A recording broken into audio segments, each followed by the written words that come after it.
welccome to my episode on fitness and nutrition. Watch till gain wonderful insights if health truly matters to you. So I'm Simran Narang, health, weight loss and lifestyle coach, and I'm the co-founder of the Life Experts, a master coach with the Academy for Coaches and the director with the Co-Mentors Association. And today I'm honored to present to you Dr. Akshay Shah. He's an MBBS MD, a consultant radiologist practicing in Pune. He's the owner of Nidan Diagnostic Center, and he has been a state level football player and a zonal athlete. He's the founder of Fit by Science on Facebook and Instagram, and he's been in resistance training since 2002. He's also a certified nutrition and fitness coach, and he's currently guiding 15 people across the world on nutrition and fitness. Wow, that's a lot. So, fitness and nutrition being a common goal between us, we connected instantly. Welcome, Dr. Akshay. Thank you so much. Thanks for having me. Thank you. So, Doctor, Yes. as a consultant radiologist, basically, I'm interested to hear what made you turn to nutrition and fitness. No, so it didn't. So I was always into fitness as such. I always been in school. I was in sport. After schooling, I started going to the gym because I understood the importance of muscle very early. And past few years, I have been reading and studying a lot about food and nutrition. And so then I transitioned into learning more and studying more on nutrition. And since then, I got certified and I gave all the exams needed. And now I'm guiding people, helping them get fit, get in shape. So that's how it's been. Wow, that's amazing. Amazing. And Doctor, I can add something here. It's like one should never force the body to lose the weight you have. But in fact, you have to discipline yourself and then consciously create an environment for yourself to lose the weight. What is important is to ensure that we provide a balanced quantity of nutrients to the body. Is it right? Yeah. Yes. You cannot force the body to do anything, frankly, because if you lose a little weight by forcing, in the sense, you're by starving yourself or by eating the wrong quantities, by excessively reducing your calories, it's going to bounce back. Your body, the first chance it gets to rebound, it will. So when you plan a nutrition plan, a nutrition diet, or whatever, however you call it, it needs to be something that is sustainable. Right. So the only diet that is a good diet is the one that you can sustain for a long period of time, True. and you can continue doing that. A few cheat days, a few hiccups here and there, they are all good. They are okay. But as far as over a long period of time, you stick to, or you know exactly what you're supposed to eat and how much you're supposed to eat, I think you're sorted. That's true. That's true. Yes. Yeah. And I've often heard like you talk about the importance of muscle strength. Can you expand Yeah. our viewers more about it? Like why is good muscles so important? Okay. So this is my favorite topic. So I'll just elaborate a little bit as Sure. much as I can. Sure. Okay. So muscle is actually it's like an organ. It's an organ system. And what happens is that muscle is the largest site for carb, uh, for example, glucose disposal, and also for fat metabolism. The more the muscle, the more the glucose disposal, the more the fat metabolism that will happen. So if you want to increase your fatty acid oxidation or glycogen or glucose breakdown, you need to increase your muscle.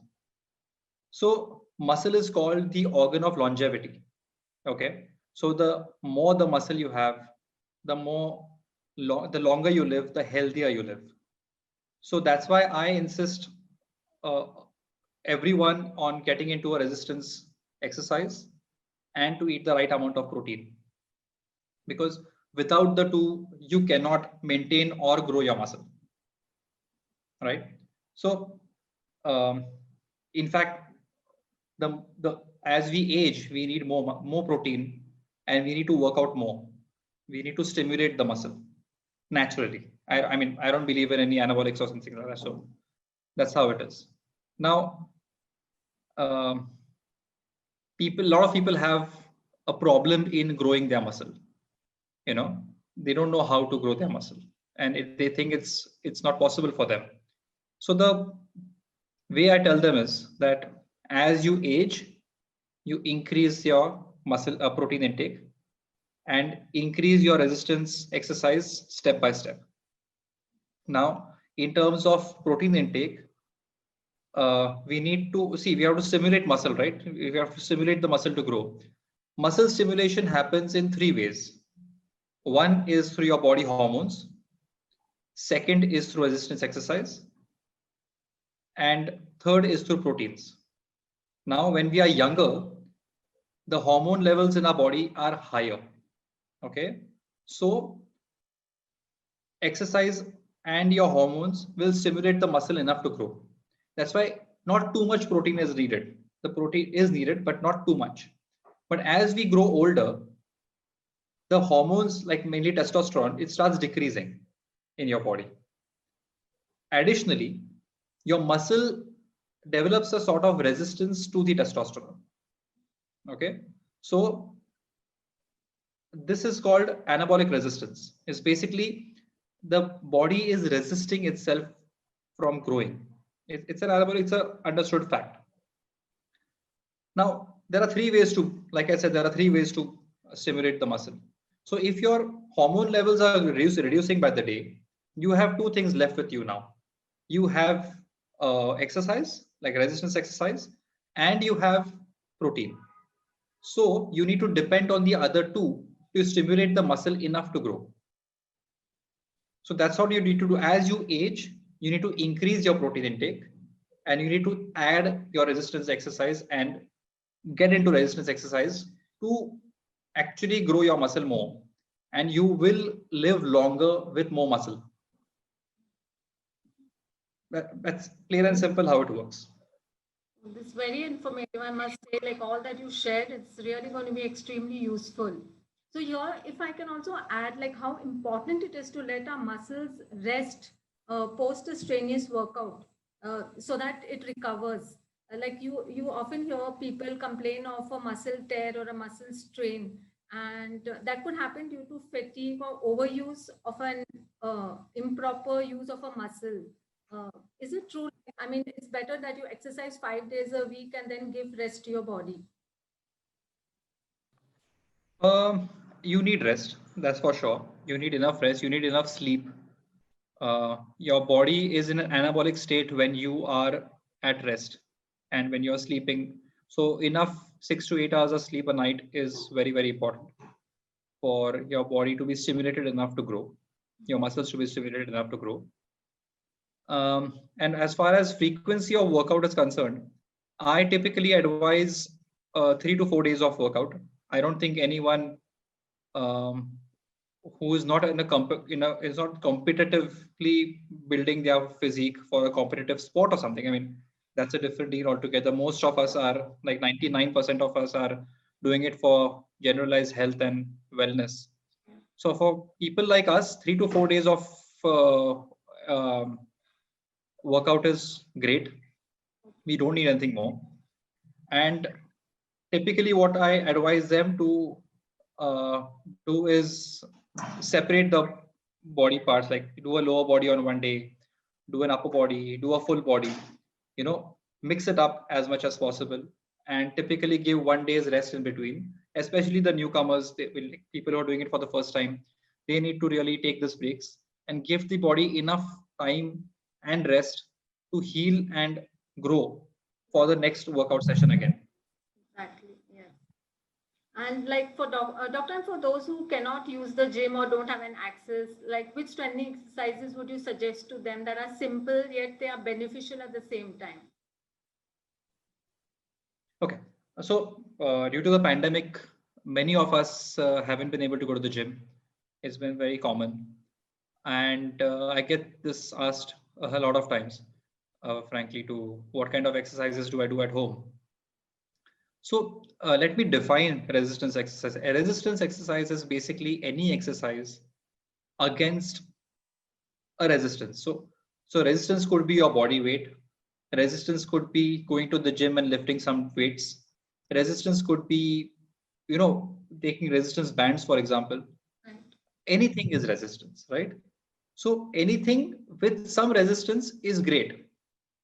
Not everyone can go to the gym because because of their timings. People have different working hours. The gym might not be accessible.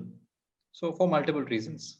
Now, when you're doing exercises at home, a few, like, see, the number of exercises are in hundreds and thousands perhaps, so we really can't. But if I have to advise a few good exercises at home, I would say squats. Um, I would say push-ups. I would say glute bridges. And I would advise people to get at least resistance bands at home. They have a good variety, and the number of variations that you can do with the help of a resistance band, uh, you can achieve any level of fitness with them. You don't need a gym. That I can assure you. There are a lot of exercises that way.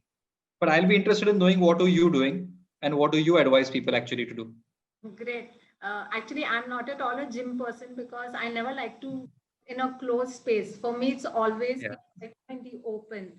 So for me, it's Yeah. basically a lot of brisk walking, and in between the brisk walking, I do my jogging, I do my squats, I do my stretches, and like you said, Okay. resistance bands, like so to show Yeah. for the shoulder muscles and for the hamstrings. I do use these resistance bands, and like you said, they're really useful. At the same time, like I also use weights and kettlebells. So for the hamstrings, I do the barbell glute bridge also and the single leg glute bridge. And at times I do the sumo squat. So all that together, it's, an exercise on the whole. So that's my routine. No, that's great. I think you've covered most of it. You're doing your walks, you're doing your jogs, you're doing resistance exercises. You're covering it all. I mean, no question. I myself do. I'll walk a lot. I do at least 6 to 8 kilometers of walking every day, Yeah. um, along with my workouts. Workout is approximately 4 days a week, and walking is every day. So I go for a walk every day. I am still not into yoga and other forms of exercise as such. I mean, not that yoga is a exercise. I don't count it as an exercise as such, but I am not into yoga as yet. But in future, maybe that can happen as well for me. I try to mix up things as much as possible. So Thank you. Thank you so much. So I'm sure through this episode, we have been able to convey that there are no shortcuts to staying fit and healthy. Staying fit is basically a choice. And towards the end, I would definitely like to put a disclaimer here that for any change or integration of some new exercises or diet, please do consult your certified coach or doctor or trainer. And if you liked our video, please do share it, like, and subscribe. And don't forget to comment your thoughts on it. Until the next time, stay safe, stay healthy, and yes, work out those muscles. Thank you, Dr. Akshay. Thank you. thank you so much. It was a pleasure.